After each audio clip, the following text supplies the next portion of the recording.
Chapter का नाम लिखो वेक्टर। वेक्टर क्या होता है बेटा? 11th क्लास में चैप्टर पढ़ा था हमने स्ट्रेट लाइन।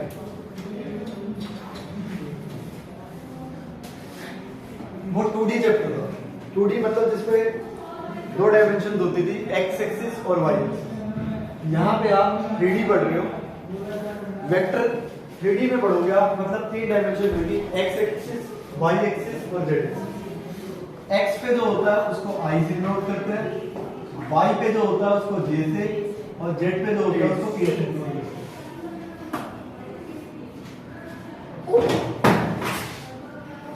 इसको बेटा स्लोप बोलते हैं। इस लाइन को 11th क्लास में से स्लोप बोला जाता था। अब इसी को ही आर वेक्टर से डिनोट किया जाता है। आर वेक्टर वो वेक्टर होता है जो आप पूरे चैप्टर में फाइंड आउट करते रहते हो। अगर क्वेश्चन कभी भी आपको बोलेगा फाइंड द वेक्टर, तो आप उस वेक्टर को आर मानोगे और आर वेक्टर ही फाइंड आउट करोगे। अब जिस वेक्टर को हमें फाइंड आउट करना होता है तो उसको कुछ ना कुछ लेट करना पड़ता है। तो ऐसे केस में आर वेक्टर होता है X I plus Y J plus Z के। जब भी क्वेश्चन बोलेगा कोई वेक्टर फाइंड आउट करो, तो आप लेट करके आर वेक्टर यही मानोगे फाइंड आउट करो। आर वेक्टर बना कैसे है? यहां से बना है X I Y J Z. R vector का ही मैग्नीट्यूड होता है। मैग्नीट्यूड होता है रूट के अंदर कोफिशिएंट ऑफ आई मतलब एक्स का स्क्वायर, कोफिशिएंट ऑफ जे मतलब वाई का स्क्वायर, और कोफिशिएंट ऑफ के मतलब जेड का स्क्वायर। जब आप आर वेक्टर के डायरेक्शन रेशियो क्या होते हैं, इसे dr से प्लॉट करते हैं बेटा, या पूरा डायरेक्शन रेशियो भी लिख सकते हैं। ये होते हैं बेटा एक्स वाई जेड। ये क्या होते हैं? ये किसी भी वेक्टर के आई जे के आगे की वैल्यू होती है एक्स वाई जेड। यहाँ एक्स वाई जेड की जगह आपको 2 3 4 5 7 कोई भी डिजिट मिल सकती है, ठीक है। इन्हें बोला जाता है डायरेक्शन रेशियो। इसी का ही एक नाम और भी होता है कोरोस्पोंडिंग कंपोनेंट।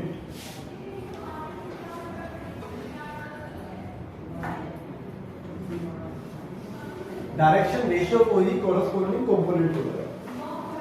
आर वेक्टर से उसका मैग्नीट्यूड निकालने का तरीका क्या होता है? जितने भी डायरेक्शन रेशियो है उनका स्क्वायर करके ऐड कर दो और पूरे को रूट में डाल दो। मैग्नीट्यूड ऑफ आर मतलब रूट के अंदर एक्स का स्क्वायर प्लस वाई का स्क्वायर प्लस जेड का स्क्वायर। अब एक टॉपिक आता है आर का यूनिट वेक्टर निकालना। क्या बोलते हैं? Unit vector of are.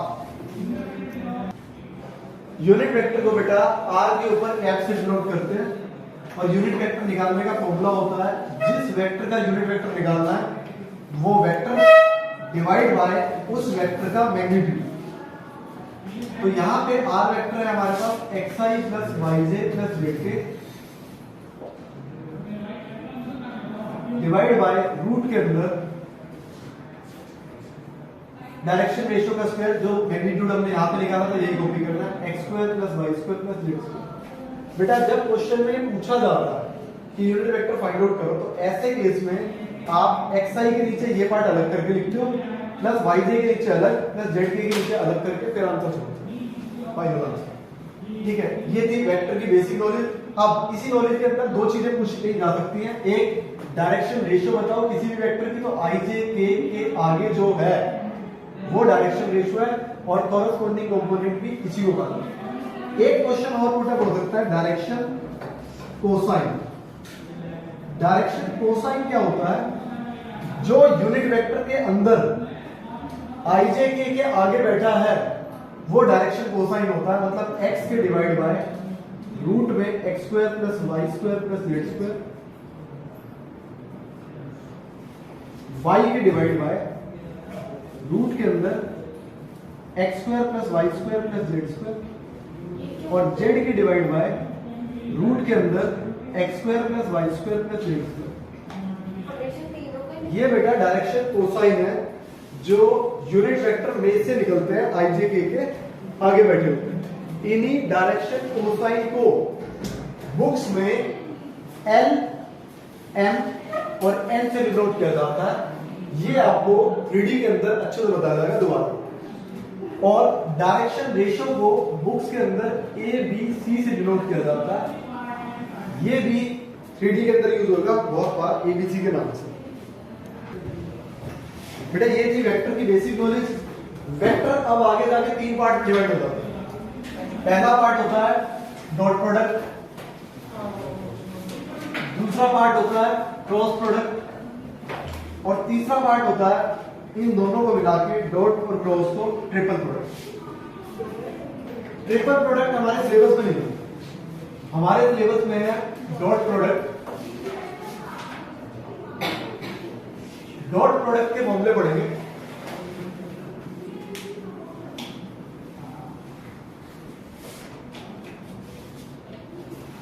सबसे पहला फॉर्मूला डॉट प्रोडक्ट का, कभी भी आई डॉट आई मिलेगा तो वो 1 होगा। ये डॉट के फॉर्मूले, I dot I 1, J dot J मिलेगा वो भी 1 होगा, के डॉट के मिलेगा वो भी 1 होगा। बेटा इन सब के ऊपर क्या है? I dot I 1, J dot J 1, के डॉट के 1। सिंपल और शॉर्ट में बोले तो सेम के डॉट कभी भी हुए तो 1 हो जाएंगे, लेकिन अगर आई का डॉट जे के साथ हुआ तो वो 0 हो जाएगा, जे का डॉट के के साथ हुआ तो वो 0 हो जाएगा और के का डॉट आई के साथ हुआ तो वो 0।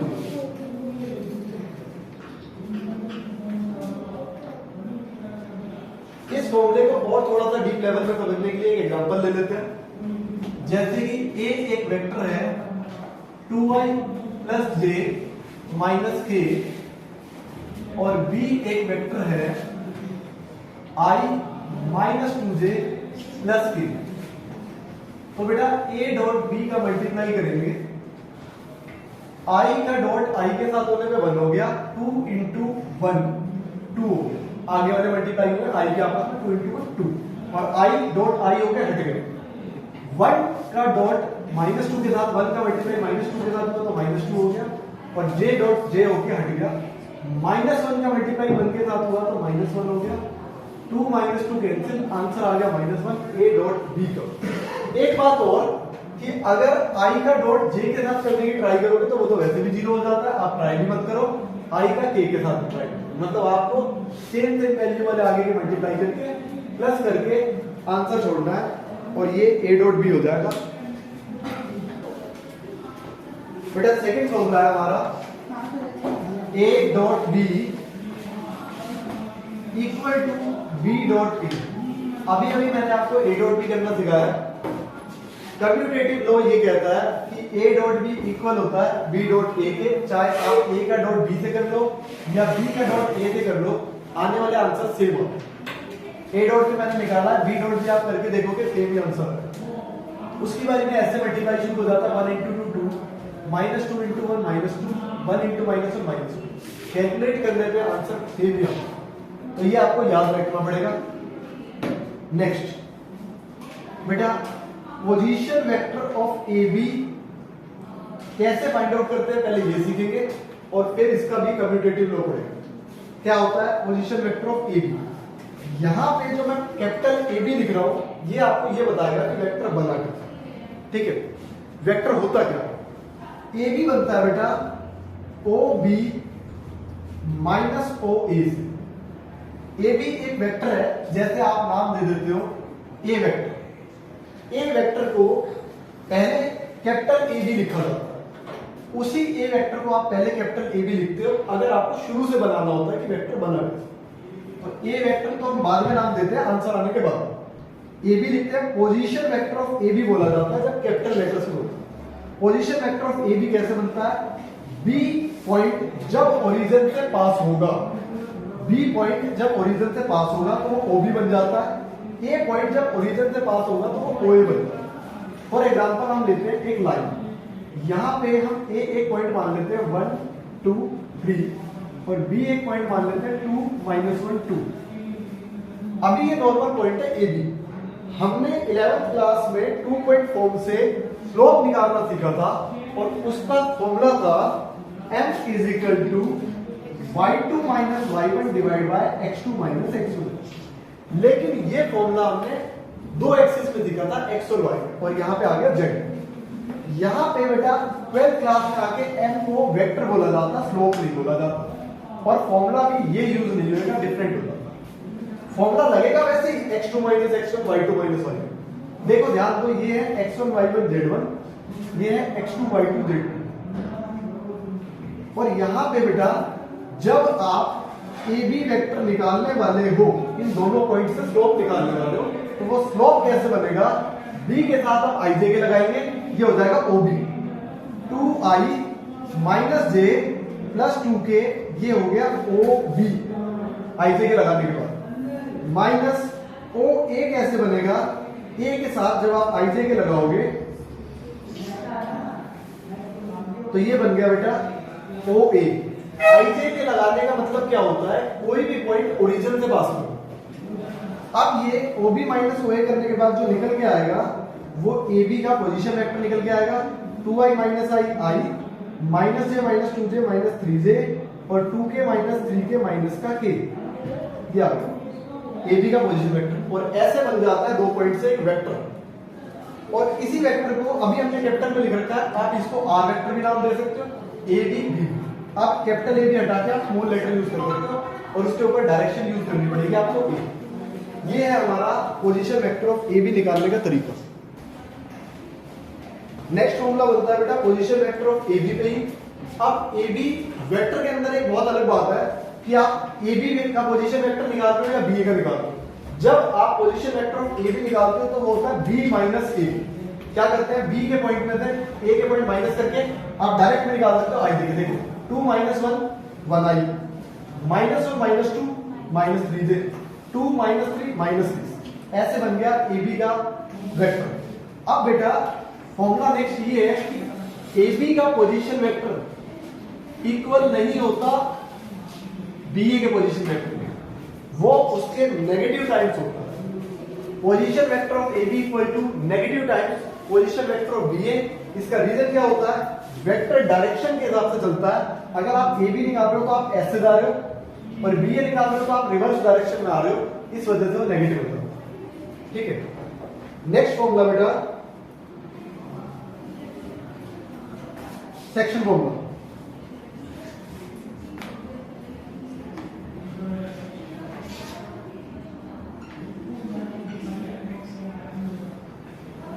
सेक्शन फॉर्मूला बेटा जो हमने 10th क्लास में पढ़ा था, 11th में पढ़ा था, वही है mx1 mx2 plus nx1 divide by m plus n x के लिए, और सेम y के लिए my2 ny1 divide by m plus n y के लिए। ये बेटा इंटरनली फॉर्मूले होते हैं, इनमें प्लस होता है।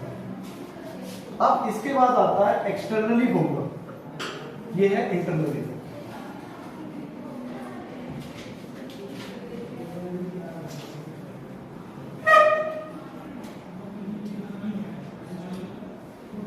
नेक्स्ट है एक्सटर्नली फॉर्मूला। इसमें बेटा फॉर्मूला सेम रहता है, बस मिडल में माइनस और नीचे माइनस आ जाता है। ऐसे ही सिर्फ y की बारी में ये हो गया एक्सटर्नली के फॉर्मूला।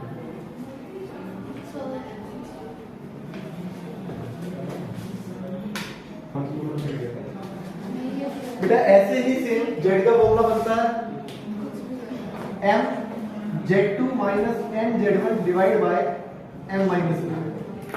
और अगर ऐसे ही इसमें ऐड किया जाए इंटरनली में, तो इसमें भी बेटा z का फॉर्मूला एक्स्ट्रा ऐड हो जाएगा, z is equal to m z2 plus n z1 divide by m plus n। इसके बाद बेटा बहुत इंपॉर्टेंट फॉर्मूला आता है एंगल बिटवीन टू वेक्टर।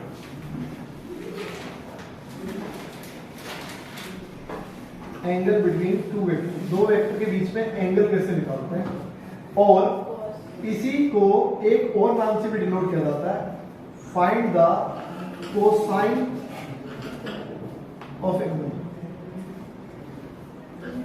यहां कोसाइन क्यों बोला गया है? जब कोस थीटा को बिना थीटा के बोला जाता है तो वो कोसाइन होता है।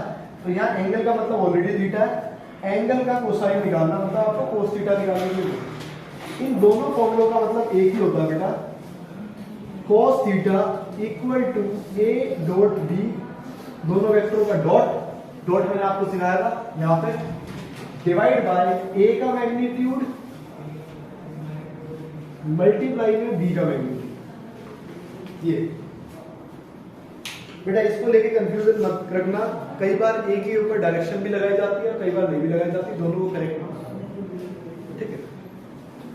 अब cos थीटा जो है यहां पे हमने थीटा लिया एंगल, क्वेश्चन यहां पे ये भी कह सकता है कि एंगल ए फाइंड आउट करो, जैसे फॉर एग्जांपल आपको एक ट्रायंगल दे दिया जाता है,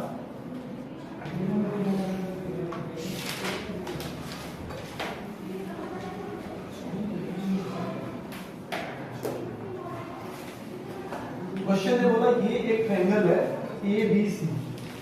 बेटा इंपॉर्टेंट पार्ट है क्योंकि यहां से एक या दो नंबर में ऐसे क्वेश्चन निकलते हैं। ए बी सी क्वेश्चन ने बोला ए के पॉइंट दिए हुए आपको, बी के पॉइंट दिए हुए, सी के पॉइंट दिए हुए, कुछ भी रैंडम पॉइंट डाल सकते हैं और वो हम निकाल भी चुके हैं कैसे वेक्टर बनाना। अभी यहाँ पे अगर क्वेश्चन बोलता है आपको फाइंड द एंगल ए, आपको ए एंगल फाइंड आउट करना, सिर्फ पूरे ट्रायंगल में ए एंगल फाइंड आउट करना, तो बेटा आपको ए बी वेक्टर निकालना पड़ेगा। ए बी वेक्टर थोड़ी देर पहले सिखाया मैंने, position vector of A B निकालते हैं, बी के पॉइंट में से ए माइनस करके ए बी, मल्टीप्लाई में दूसरा वेक्टर आपको ए सी निकालना पड़ेगा, ए सी भी सेम निकलेगा, सी का पॉइंट माइनस ए का पॉइंट करके ए सी, डिवाइड बाय इन दोनों का मैग्नीट्यूड ए बी का और ए सी का। ये तो cos ए निकालने का तरीका ए के साथ टच होने वाले एंगल। अब जो बोल रहा हूं बहुत इंपॉर्टेंट लाइन है, ध्यान रखना क्योंकि गलती यही होती है। आपको क्वेश्चन ने बोला cos ए निकालना है तो आप ए बी और ए सी ही लोगे, आपने गलती से ए बी के साथ बी सी ले लिया तो समझ जाना गलत। उसने ए बोला है तो आपको दोनों वेक्टर जो लेने हैं वो ए से स्टार्ट होने वाले ही लेने हैं, ए बी ए सी, और डिवाइड बाय ए बी और ए सी के ही मैग्नीट्यूड। ये हो गया cos A. For example question ने बोला होता बी तो ये हो जाता B A B C, divide by B A का मैग्नीट्यूड और बी सी का मैग्नीट्यूड। अगर क्वेश्चन बोलता है cos सी तो सी से स्टार्ट होने वाले C A dot C B, divide by C A का मैग्नीट्यूड सी बी का मैग्नीट्यूड।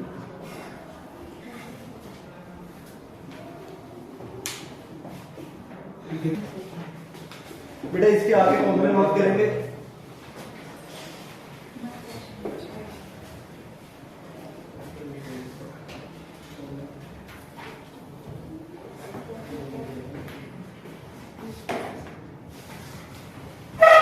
बेटा अगर क्वेश्चन बोलता है वेक्टर ए इज ए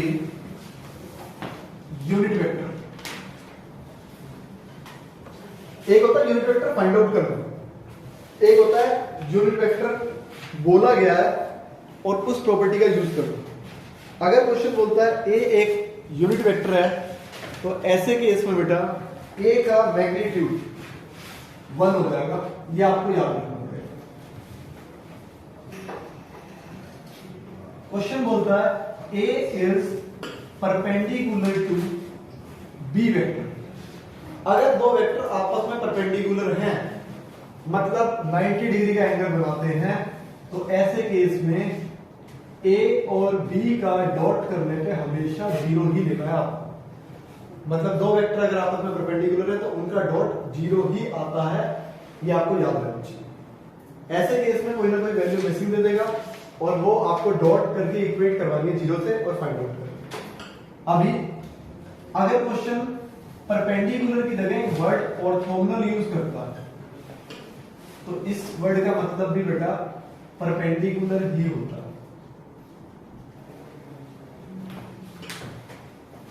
बस बेटा अगर क्वेश्चन बोलता है a डॉट ए तो बेटा वो मैग्नीट्यूड ऑफ a का स्क्वायर होता है, या फिर क्वेश्चन में मैग्नीट्यूड ऑफ a का स्क्वायर दिया हुआ है तो आप उसको 2 बार a डॉट ए लिख सकते। अगर क्वेश्चन बोलता है if vector a is parallel to vector b तो बेटा दो वेक्टर जब पैरेलल होंगे तो ऐसे केस में वेक्टर ए के डायरेक्शन रेशियो को हम a1i plus b1j plus c1k बोलेंगे और वेक्टर बी को a2i b2j और c2k बोलेंगे।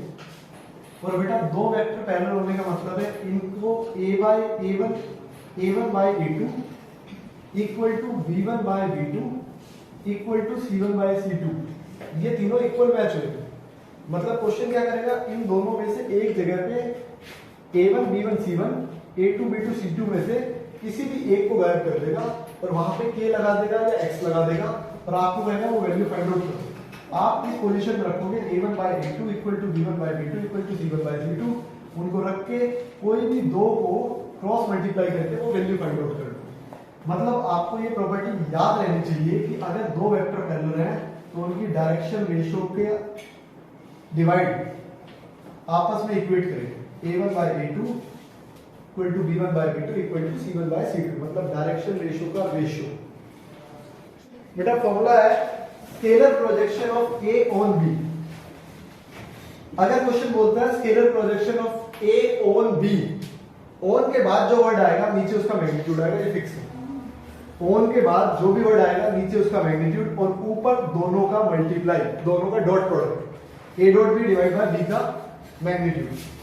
एक बात और कंफ्यूज करने के लिए बहुत सारे क्वेश्चनों में एक वर्ड मिलता है स्केलर प्रोडक्ट। स्केलर प्रोडक्ट का मतलब डॉट प्रोडक्ट होता है, जो आपने स्टार्टिंग में सीखा डॉट प्रोडक्ट कैसे करते हैं। और स्केलर प्रोजेक्शन का मतलब होता है ये वाला फॉर्मूला, प्रोजेक्शन अलग है, a और b दोनों का डॉट डिवाइड बाय b का मैग्नीट्यूड। अगला फॉर्मूला, अगर क्वेश्चन कहता है दो वेक्टर आपस में इक्वल है, if two vector are equal, ये बात मैं आपको शुरू में ही बता चुका हूं। If two vector are equal so there corresponding component are equal।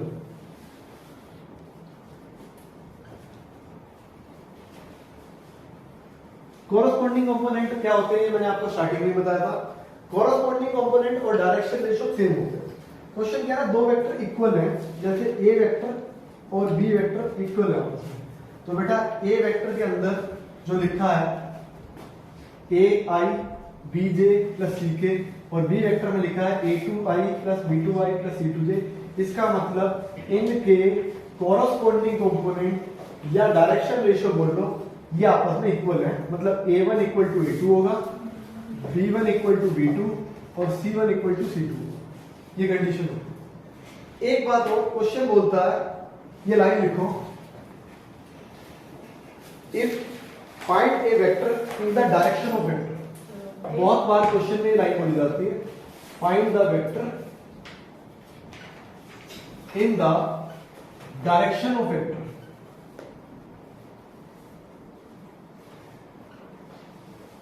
Direction of vector that has magnitude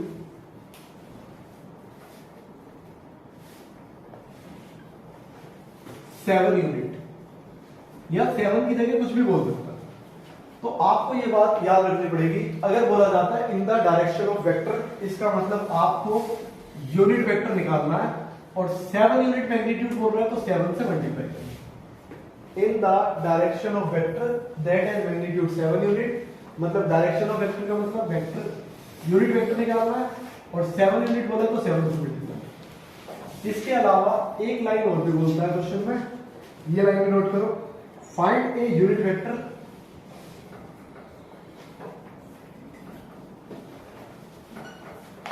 parallel to the sum of vector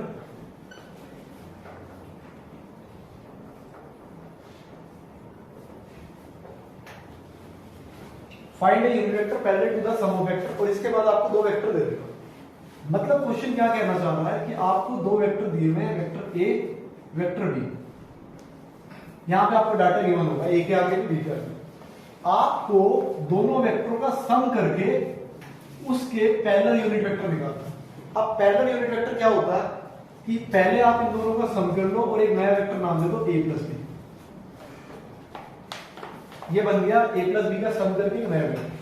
आपको उसका यूनिट वेक्टर निकालना है, तो r की कैप निकालेंगे, r vector divide bye r का magnitude. और बेटा पैरेलल वेक्टर में क्या होता है कि एक वेक्टर जब दूसरे वेक्टर के पैरेलल होता है, एक कंडीशन हमने ये पढ़ी। दूसरी कंडीशन ये कहती है कि दो वेक्टर अगर पैरेलल है तो वो एक दूसरे के कुछ टाइम्स होते हैं।